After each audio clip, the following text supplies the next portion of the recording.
ఏదైనా సరే మనము మన దగ్గర మన లోపలనే దేవుడు ఉంటాడు. నీ ఆలోచననే దేవుడు నిన్ను తయారు చేస్తాడు.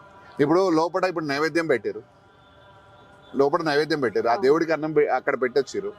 ఇప్పుడు ఆ దేవుడు తిన్నాడా?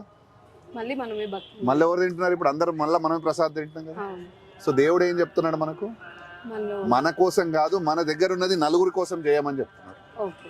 సో అదే కాన్సెప్ట్ ఇక్కడ మీకు పెట్టడానికి స్ఫూర్తినిచ్చింది అంటారు. స్ఫూర్తిని కాదు, మాకు అమ్మవారు చెప్పిందే అది. ఓకే. సో దేవుడు అనేటోడు మన లోపల ఉన్నాడు, అది నువ్వు గుర్తించుకొని నువ్వు చేయాల్సిన పనిని నువ్వు చేసుకుంటూ ముందుకు. అదే అర్ధనారీశ్వర రూపం, నువ్వే దేవుడు అని నేను అంటాను. కానీ చాలా వివరంగా మాకు అర్థమయ్యేలాగా మీకు కన్విన్స్ అయ్యేలాగా చెప్పారు. ప్రతి ఒక్క యూత్ కి కూడా కరెక్ట్ ఆన్సర్ ఇచ్చారు. సో మనకి ఈ గుడి టైమింగ్స్ కానీ నియమ నిబంధనలు అంటూ ఏమైనా ఉన్నాయా సార్ దీనికి? సో ఇక్కడ ఎటువంటి నిబంధనలు లేవు. ఓకే.